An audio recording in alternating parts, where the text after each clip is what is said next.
میں تمہیں اس قدر بےتاب اور بے قرار نہیں دیکھا۔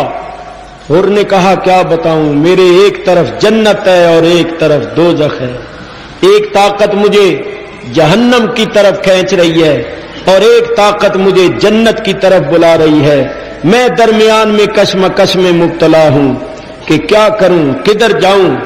یہ کہہ کر ایک دم اس نے اپنے گھوڑے کو ایڑی ماری اور یزیدی لشکر سے نکلا، اور یہ کہتے ہوئے نکلا کہ ہو سکے تو جنت میں ہی جانا چاہیے۔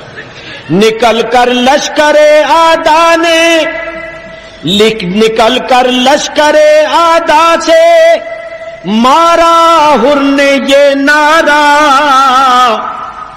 نکل کر لشکر آدھا سے مارا حر نے یہ نعرہ کہ دیکھو یوں نکلتے ہیں جہنم سے خدا والے، کہ دیکھو یوں نکلتے ہیں۔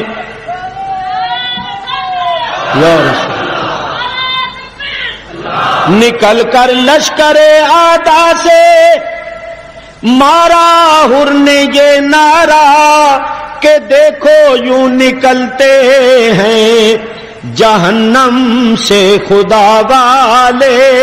ہزاروں میں 72 تن تھے تسلیم و رضا والے، حقیقت میں خدا ان کا تھا اور یہ تھے خدا والے۔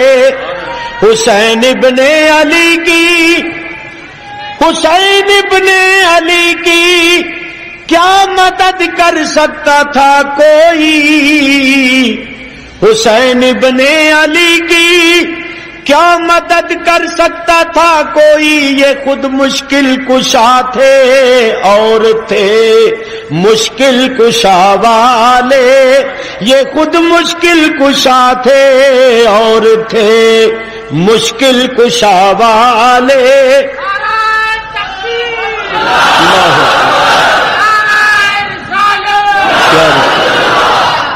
میرے بزرگوں اور دوستوں غور کرو، اگر یزیدی لشکر میں سے 1-2 آدمی آ جائیں تو کیا فرق پڑتا ہے؟ ارے ہزاروں کی تعداد میں سے اگر 1-2 آ جائے تو کوئی فرق نہیں پڑتا، اور ادھر تو چند افراد باقی رہ گئے تھے، اگر ان میں 1-2 کا اضافہ ہو جائے تو کوئی فرق نہیں پڑتا۔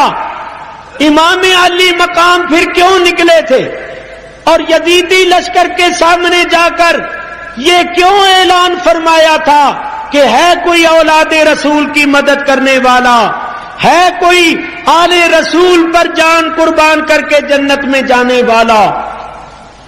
معلوم یہ ہوتا ہے کہ امام کی نگاہ پاک نے دیکھا کہ حر ہے جنتی، کھڑا ہے دوزخیوں میں، ہے سعید کھڑا ہے شکیوں میں، تو امام علی مقام اس کو بلانے گئے تھے کہ تو ادھر کا نہیں ہے ادھر کا ہے، تیرا نام ان کے اندر نہیں لکھا ہوا، ہمارے ساتھ لکھا ہوا ہے۔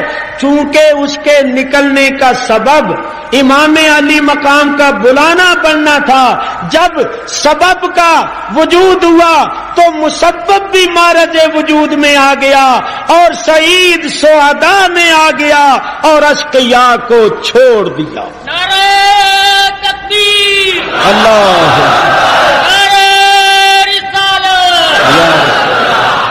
حر امام علی مقام کی خدمت میں حاضر ہو کر سلام عرض کرنے کے بعد یہ کہہ رہا ہے، حضرت میں ہی وہ بد نصیب انسان ہوں جو سب سے پہلے آپ کو گرفتار کرنے آیا تھا، مگر حضرت مجھے یہ نہیں معلوم تھا کہ ان لوگوں کی شقاوت اور بدبختی اس حد کو پہنچ جائے گی۔ میں تو یہ سمجھتا تھا کہ آخر چند شرطوں پر صلح ہو جائے گی، جس طرح آپ کے بھائی امام حسن مجتبی اور امیر معاویہ کے درمیان چند شرطوں پر صلح ہو گئی تھی، اس طرح صلح ہو جائے گی۔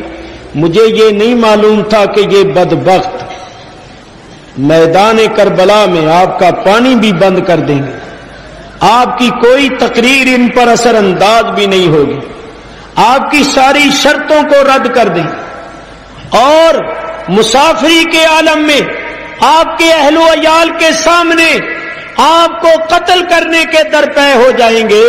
ان کی شقاوت تو انتہا کو پہنچ گئی، ان کی بدبختی تو انتہا کو پہنچ گئی۔ حضرت آپ نے اعلان فرمایا، اس اعلان نے میری دنیا بدل دی۔ اب میں آپ کی خدمت میں حاضر ہوں اور اپنے کیے پر نادم و پشیمان ہوں، سچی توبہ کرتا ہوں اور آپ سے پوچھتا ہوں کہ اگر میں اپنی جان آپ پر قربان کروں، اولاد رسول پر اپنی جان نثار کروں، تو کیا آپ کے نانا جان کی شفاعت مجھے نصیب ہوگی؟ امام علی مقام نے فرمایا کہ تمہارا نام کیا ہے؟ حر نے کہا حضور میرا نام ہے حر۔ تو فرمایا حر کے تو معنی ہی آزاد کے ہیں، جاؤ تم جہنم کی آگ سے آزاد ہو۔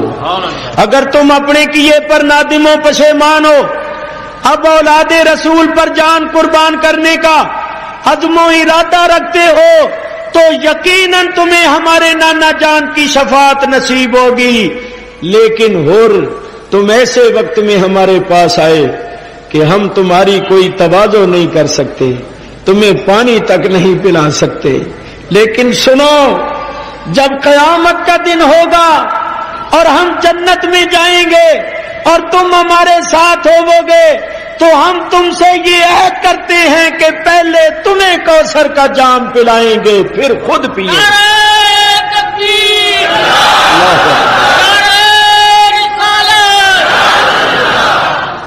حر بن یزید ریاحی یزیدیوں کے سامنے گئے، کھڑے ہو کر فرمایا، او بدبختو، حیا کرو، ہوش کرو، کس کے سامنے نیزے بلند کر کے کھڑے ہوئے ہو؟ کس کے سامنے تلواروں کو بلند کر کے کھڑے ہوئے ہو؟ یہ اسی رسول کا نواسا ہے جس کا کلمہ پڑھتے ہو۔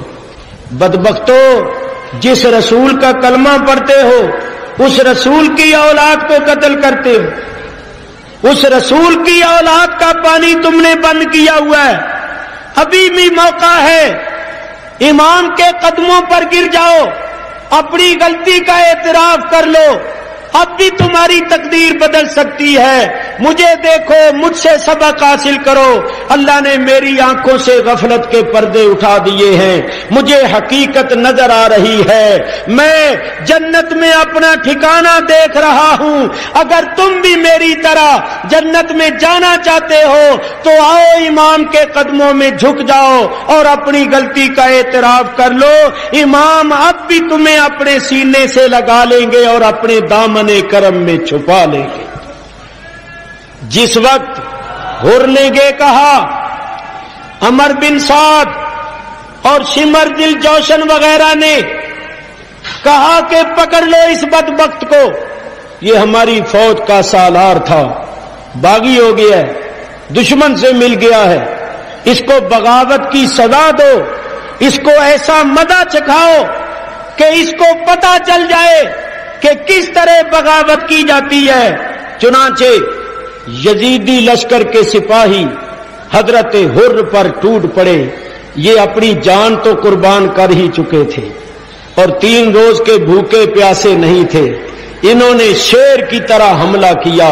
ان کا حملہ نہیں تھا، قہر خدا تھا جو یزیدی لشکر پر نازل ہو گیا تھا۔ مار مار کے پرخچے اڑا دیے، لاشوں کے انبار لگا دیے اور بار بار یہ کہہ رہے تھے کہ اے حسین، اے فرزند رسول، اب تو تیرے نانے کی شفاعت نصیب ہو ہی جائے گی۔